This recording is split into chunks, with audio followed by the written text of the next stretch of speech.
Seconde partie du débriefing du Grand Prix d'Abu Dhabi sur F1 ITV. On a évoqué évidemment les grands triomphateurs de la saison 2016, l'écurie Mercedes.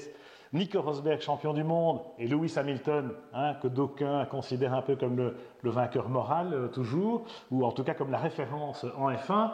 Ziv, les autres cette année, malgré tout, ils sont loin du compte. Red Bull gagne 2 Grands Prix, mais un peu à la sauvette quand même, puisque c'est quand les Mercedes se sont auto-éliminés à Barcelone, et puis en Malaisie dans des circonstances un peu particulières. À la régulière, les Mercedes ont écrasé tout le monde. Alors Red Bull, moins mal que prévu, parce que Renault a également bien progressé. Ferrari, en revanche, moins bien que prévu. Qu'est-ce qu'on peut tirer comme conclusion de cette saison pour eux? Oui, il faut saluer la performance de Mercedes, parce que sur 21 Grands Prix, 19 victoires, disons qu'à Monaco, Ricciardo aurait dû gagner, donc 3 victoires potentielles pour Red Bull. Ils ont saisi l'occasion, ils se sont très très bien ressaisis par rapport à l'année dernière. Par contre, Ferrari a fait une marche en arrière et donc une saison sans victoire pour la Scuderia, c'est un drame.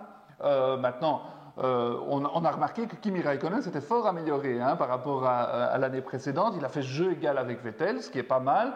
Donc ils ont 2 pilotes solides et tout le monde est à sa place. On a en 1 Mercedes, en 2 Red Bull et en 3 Ferrari. Ça, ce sont les forces du plateau aujourd'hui. Alors moi, j'ai quand même un petit doute chez Ferrari sur les pilotes, justement, Ziv, parce que est-ce que c'est Kimi qui s'est amélioré tout d'un coup, qui a retrouvé une deuxième jeunesse, ou est-ce que c'est Vettel qui plafonne, qui est frustré, qui surconduit, comme on l'a beaucoup vu dans la deuxième moitié de la saison? On se souvient quand même qu'en début de saison, Kimi était nulle part, il faut le rappeler, et Vettel, on le sent effectivement frustré.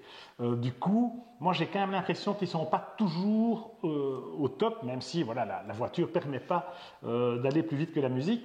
Mais voilà, la crise couvre, même si on sait qu'ils prétendent le contraire, et je ne vois pas très bien comment ils peuvent s'en sortir.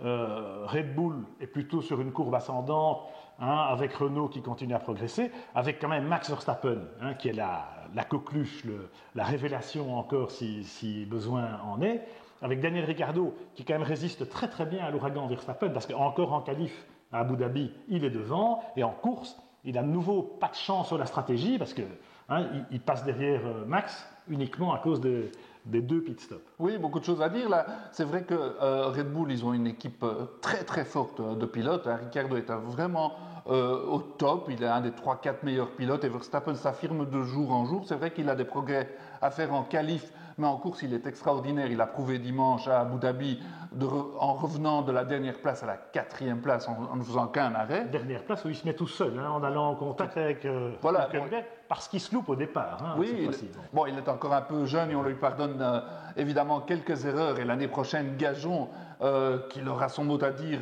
Parce que pour le titre même, on peut rêver, parce que le Renault arrive au niveau du Mercedes, parce qu'il y a une nouvelle réglementation, parce qu'Adrian Newey va certainement nous pondre une très bonne Red Bull. Donc cette équipe est formidable. Maintenant chez Ferrari, c'est vrai que Kimi Raikkonen, il arrive en fin de carrière, mais il est encore très très solide.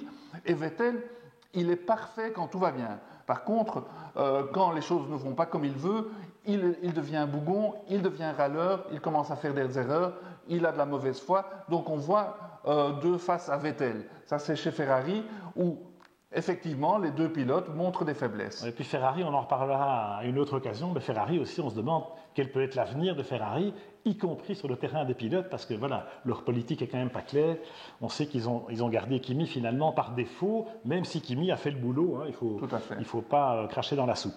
Bon, alors en dehors de ces 2 principaux challengers de Mercedes, c'est vrai que c'est un peu le désert, parce que si Force India est 4e, Ziv, c'est que les autres sont vraiment loin du compte. Force India, ils ont 100 millions de budget, ils font des miracles, ça fait des années qu'ils font des miracles.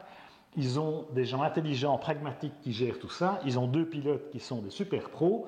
Et là, ils ont ramassé un maximum de points. Ils terminent avec 35 points de mieux que Williams. Tu te rends compte? Oui, c'est inimaginable. Chapeau Force India et chapeau toute cette équipe, parce qu'ils ont 2 pilotes super solides. Perez, qui à nouveau, c'est lui qui monte sur le podium quand il y a moyen de monter sur le podium. Hülkenberg qui court encore toujours après son premier podium, mais qui est quand même un top pilote. Donc c'est une équipe pragmatique et qui effectivement, dans le désert, se retrouve 4e du championnat. C'est inespéré. Williams, c'est une déception. c'est clair. Et Bottas, à nouveau, n'a pas dominé Massa, qui était quand même en fin de parcours. Et on l'a vu à Abu Dhabi. De nouveau, Massa se qualifie devant lui. De nouveau, Massa marque des points pour Williams. C'était des petits points, mais des points quand même. Une belle sortie pour Massa. C'est vrai. Et donc, c'était sympa pour lui. Mais Bottas tarde à nous surprendre, à nous émerveiller, je trouve. Bon, et alors après, il y a encore un gap quand même, McLaren, qui est en principe la cinquième force du plateau. Honda est encore loin du compte, on le voit dans les vitesses de pointe, on le voit là. Et là, Alonso, quel gâchis, quoi, hein. Il est toujours... On se demande si 2017 va leur permettre de sortir la tête hors de l'eau. Moi, j'ai un doute parce que voilà, les autres vont progresser aussi. Alors, avec cette nouvelle donne réglementaire, tout est possible. Mais si McLaren Honda n'est pas mieux l'année prochaine...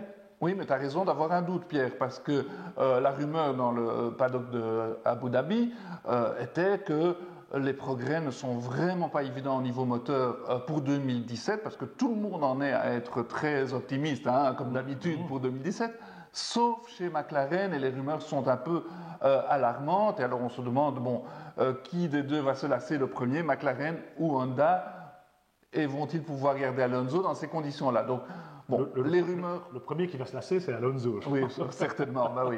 Mais pour faire quoi, ça c'est une autre histoire, hein, puisque il y en a qui disent qu'il a déjà un pied chez Porsche pour courir en endurance.